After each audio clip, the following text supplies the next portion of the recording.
The best available evidence says protests don't do very much. Even the largest named movements in recent US history, the civil rights protests of the 60s, the Tea Party in 2009, and BLM in 2020, shifted county-level election results by just around 2 percentage points. Not 2%, 2 percentage points. And only if they remained peaceful. Actual policy outcomes are less certain still.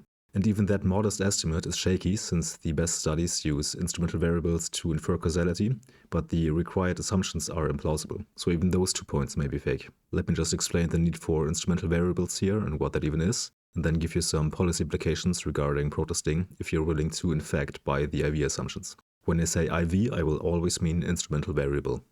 We are asking whether protests cause political change or simply reflect it. So we might look at some counties in the US and get some measure of protest intensity after the reckless killing of George Floyd in 2020 in each county, and also what the Democrats' share of the vote in the presidential election that year was. Each point here is a county. We could simply linearly regress vote share on protest intensity. That means we are shooting a straight line through our cloud of data points. That red line is simply some intercept where it cuts through the y-axis, alpha, and then has a slope, beta. Barely high school math so far. What makes this into linear regression is that we assume each data point is characterized by this equation, and then some error added in at the end that accounts for the fact that not all points lie on the red line here. Let's think that through for a particular point. Take this one here. The prediction we get from the equation without the error term is all the way up there at the red line. So the error, epsilon, for this point is just the vertical distance the point is under that line. If we are willing to make some technical assumptions, the effect of protest intensity on Democratic vote share would then just be the parameter beta here. If you increase the county's protest intensity by some amount, the vote share of the Democrats goes up by beta times that amount. But you should quickly be able to find reasons why a simple correlation between protest intensity and election results like this is not enough. Unobserved factors like pre-existing political convictions could be driving both. Counties that simply have a higher share of liberals will be more likely to protest more intensely, and also more likely to vote for Democrats without the protest having any causal effect at all. The same would, for example, be true about civil rights protests. If we see that as the protesters gained in numbers, the amount of passed civil rights legislation increased, this may simply represent underlying changes in public opinion towards racial egalitarianism that drive both harsher protests against discriminatory practices and also legislative victories, rather than causal effects of the protests on legislation. In general, you might imagine a relationship like this where we cannot be sure whether any observed relationship between protests and electoral outcomes are due to causal relationships between those two, or a third underlying cause that is not observed, like pre-existing beliefs or even education, which you might suspect modulates people's willingness to protest and also their willingness to vote for the Dems. Now, what my cited studies do is use rainfall on the day of the protest as a kind of natural experiment. The logic is that bad weather is random and discourages people from attending a rally, but it shouldn't directly affect how they vote later, except mediated through its impact on the protest size. In essence, the random rainfall introduces some variance into protest size that is entirely unrelated to the confounders. We already had variance in protest size between counties before, but we couldn't be sure that variance was unrelated to those confounders. Think of an instrument like rain as a kind of incentive. Stealing an example from Ben Elsner, randomly handing out gym vouchers is an instrument. We may be interested in the effect of going to the gym on health outcomes, but clearly people who go to the gym are healthier for a variety of other reasons. Randomly handing out gym vouchers will induce some people to go to the gym, but not others, and we can use that variance to estimate the health effects of, in fact, going to the gym. At least as long as getting a gym voucher does not improve your health through other channels. Maybe if the voucher is coated in a magical health-promoting substance. That's clever, but the validity of this method depends on that last assumption, the so-called exclusion restriction. In our case, that means rainfall affecting voting only through its impact on protest attendance, excluding other causal channels. If rain affects voting in any other way, the results could be biased. For the listed confounders, that is probably credible. Rainfall in June 2020 will probably not directly change your political beliefs or change your level of education. But I will explain later that this is where the studies do actually fail, since there are probably violations of this exclusion restriction via mood, crime, and maybe other things. This is a persistent problem of using weather as an IV, since weather simply affects too many things. But if you are willing to accept the exclusion restriction, here are some policy implications. If we are buying the studies, and if you can organize a protest on the scale of the largest protest movements in the US, you will shift the next election in your county some percentage points in favor of the party sympathetic to your cause. If those protests turn out to be violent, you will shift the next election by a similar amount against that party. If you could mobilize 10% of counties in the entire nation, that would translate to around 0.2 to 0.5 percentage points more for your favorite party nationally, like for example in presidential elections. The effect of regular protests is entirely unclear to me. I mean protests that are smaller or at least less salient because of less clear messaging or other media-related reasons. All of that is to say, protests are probably a waste of time. If you do protest, don't be violent unless you want the protest to fail to achieve its goals, which may be strategically clever of you, I'm not saying this facetiously. And also, protests are not substitutes for voting or organizing interest groups that interface with legislators, since those are the hypothesized mechanisms by which protests do anything in the first place. So really, you should just do those things instead of protesting. You only have so many hours available to be politically effective, and it would be irrational to waste it on less effective means like protests when more effective means exist. That's stepping over dollars to pick up pennies. Organized interests, especially in the form of political parties but also lobbying groups, will always win out over disorganized interests like they exist in Twitter comment sections or protests in the streets. The correct way to affect politics is to become engaged in party politics. That's what parties are for. That's why they were founded. While protests let you shout, parties let you win. That also implies that none of this is relevant to people living under authoritarian regimes where parties either don't exist or do not affect legislation. That's for practical implications. The rest of the video will be about the technical problems of the instrumental variable design in this context and details of the studies I cited. So if you're only interested in practical applications, you can easily stop right here. I use 3 studies about the effect of protests I will go into in a minute. Madison et al. From 2013, Klein-Tieseling and Milius from either 2021 or 25, I'm not really sure. In any case, they are KT and M from here on out, and Wersow from 2020. The final study is by Mellon from 2023, who criticized the way weather was predominantly used as an IV. KT and M explicitly cite this criticism and can accommodate it a little better because of it. Mellon, for example, produces this plot of all the ways rainfall has been used as an instrument in the literature. But if you recall this earlier diagram, any chain of errors that goes from rainfall to party vote share, but does not go through protests, is an exclusion restriction violation. These circles don't correspond to importance, but to how often something occurs in the literature. Look especially at this connection through mood and all the way over here through crime. This connection through turnout is probably actually not relevant, but that neither Madison nor KT&M differentiate between protests and violent protests may matter. All of these may be violations of the necessary assumptions to make IV work. Mellon also produces exact numbers how much, for example, crime would need to correlate with party vote share to make the results of the Wersow and the Madison studies statistically insignificant.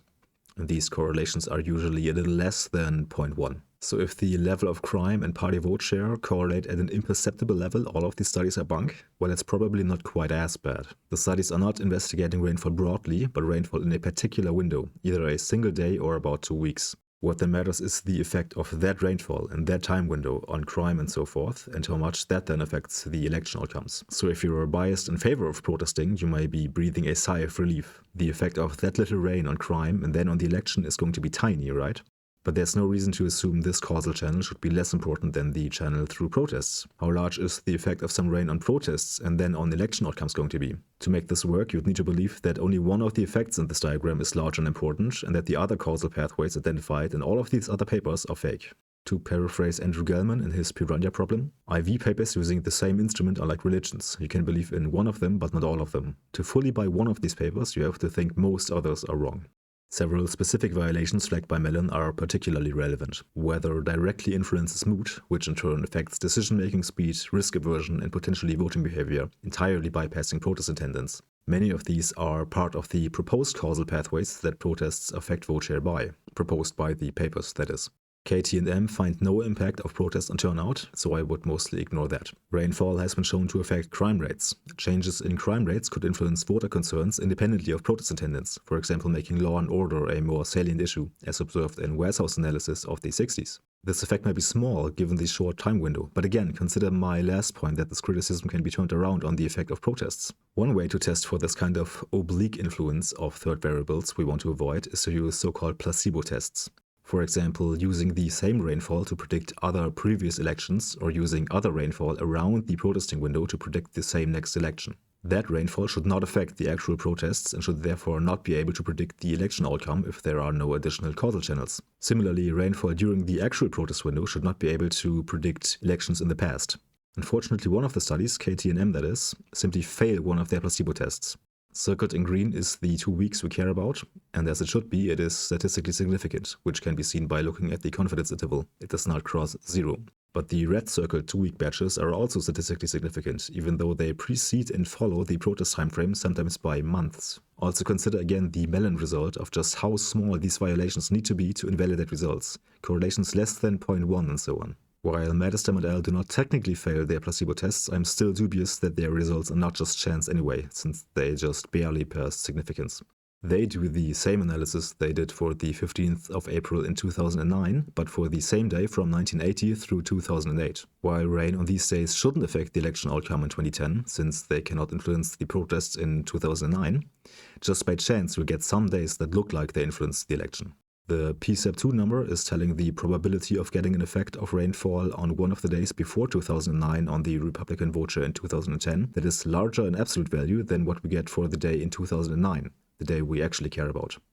Let that sink in though. 9% of days had an effect larger in magnitude than the only day that should have any causal effect. If we only care about effects in the right direction, not just the absolute value, because that also includes days where rain had a positive effect on 2010 Republican numbers, then that's the PSEP1 number. So almost 4% of days among those 29 days before 2009 had a larger effect on Republican vote share in 2010 in the same direction as the day in 2009. The same pattern holds for how conservatively legislators voted. While this may still technically count as significant, the PSEP1 values are awfully close to the typical 0.05 cutoff for significance. Maybe I would be less suspicious if this weren't an IV paper, but among all the causal inference methods, IV is the most p-hacked, making this barely passing significance quite suspicious to me.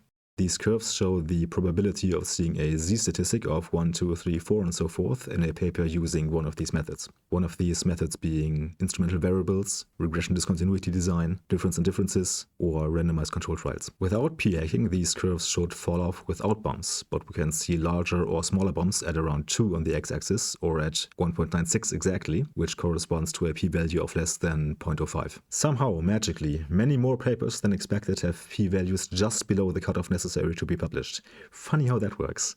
In any case, we get the largest bump for IV studies. Rejecting any particular study because of this average result is of course illegitimate, but the crux of the problem is that there are a zillion different ways to code rainfall and protest intensity, and all 3 different papers use 3 different ones. Madistam and al. Use a binary variable of having or not having had rainfall above a certain threshold, controlling for the probability of each county experiencing rainfall above that level.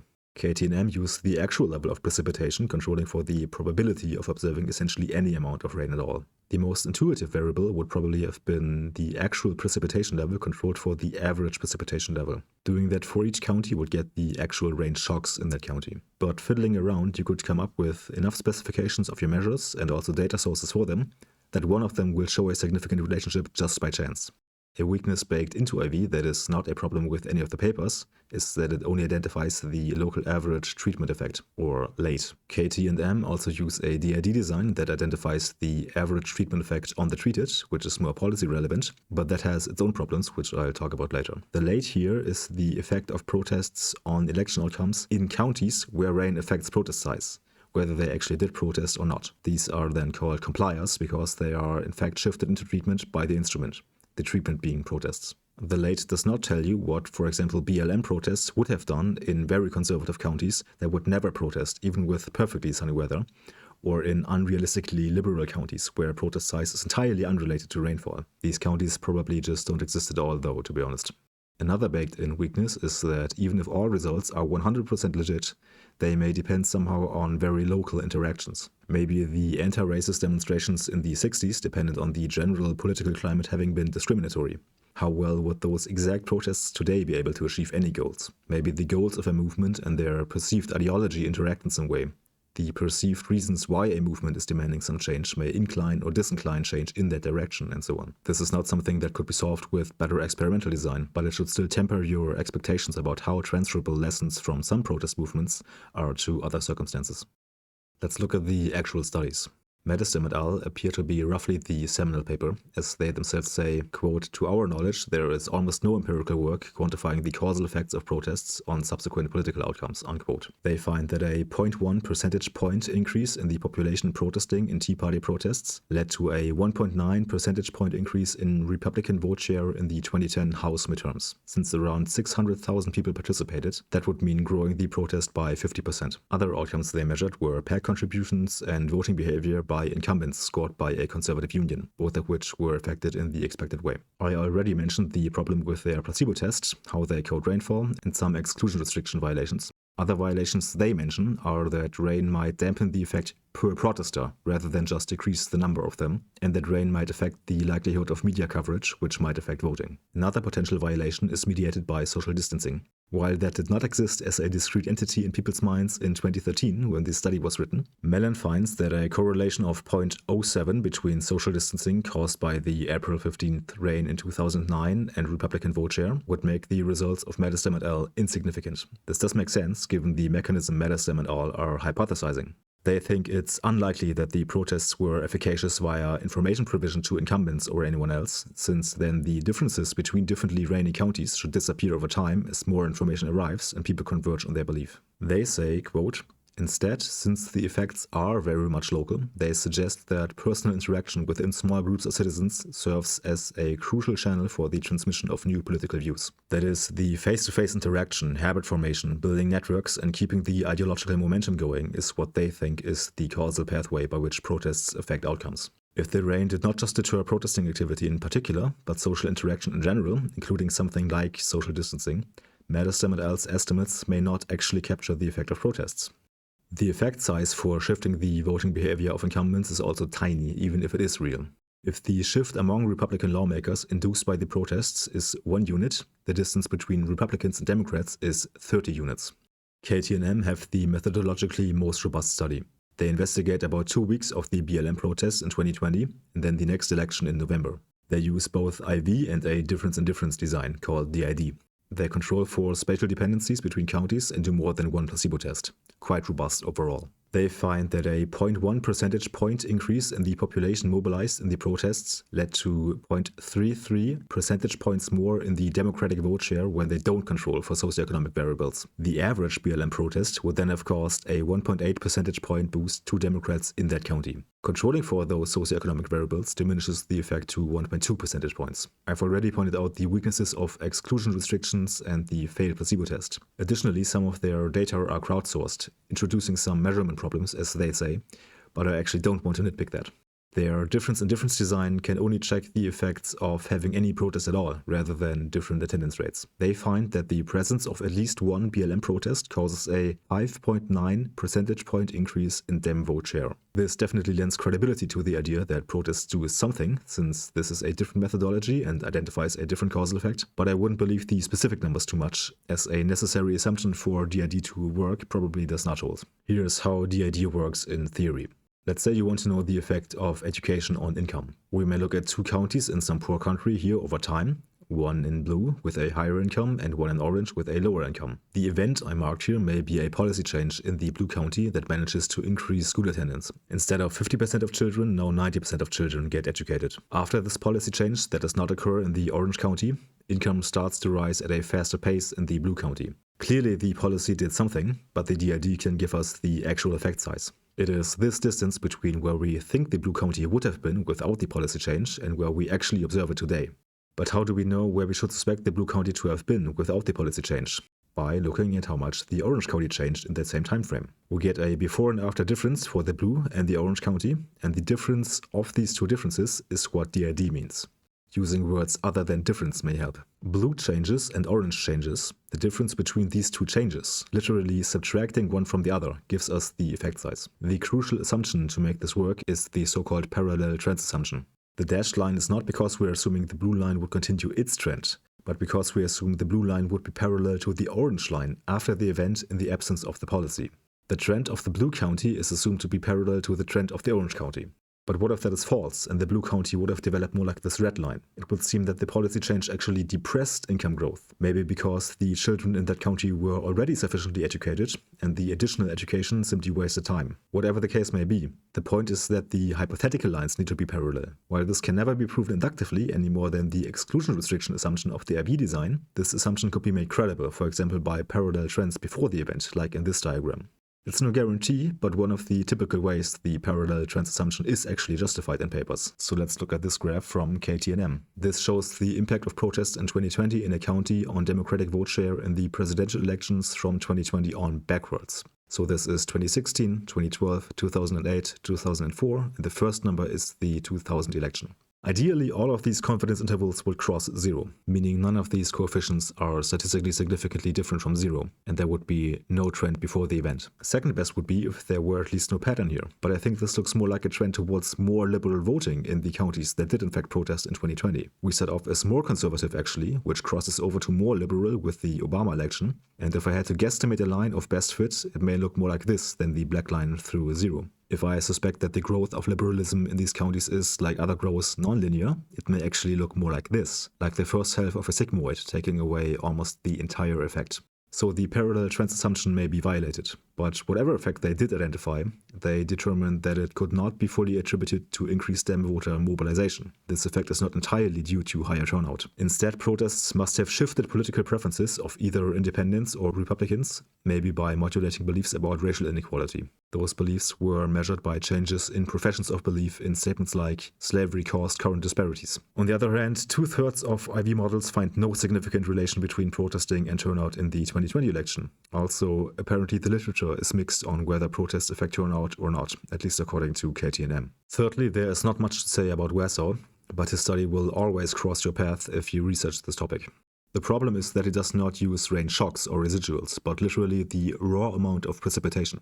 But that counties with different average amounts of rainfall differ systematically shouldn't be surprising, and many other exclusion restriction violations that I did not consider for the other papers become relevant. For example, differences in pollution or economic development or income. The violations already considered just matter that much more too, so I just don't trust his IV design. He only uses causal inference methods for violent protests, not all protests. So if you ignore my concerns, he finds that violent protests lead to a 1.5 to 7.9 percentage point decrease for the Dems in that county. His proposed mechanism of media framing influencing congressional discourse and public opinion also doesn't seem justified by his evidence to me. He, for example, tracks elite discourse by simply counting the occurrence of civil rights words and social control words in the congressional record. But the context could be negative or positive, so I don't see why this should convince me. So where does all of this leave us? The idea that protests matter, that they can shape public opinion, voting behavior, and policy outcomes is intuitively appealing, representing the normative hopes of many, and especially liberals, and sometimes it is empirically supported. But when you dig into the causal evidence, it becomes clear that the answers are fragile. Instruments like rainfall offer clever identification strategies, but come bundled with their own causal assumptions, often shaky. Results often hinge on tiny effect sizes, just barely significant p-values, and a dozen choices in variable coding and sample windows. To believe any one IV paper, you have to implicitly disbelieve a dozen others that use the same instrument but reach different conclusions. So while these studies are important, if you're looking for a slam dunk case that protests decisively swing elections, you're not going to find it here. What you will find is the messiness of real-world causal inference and the importance of remaining skeptical even when the results fit your politics.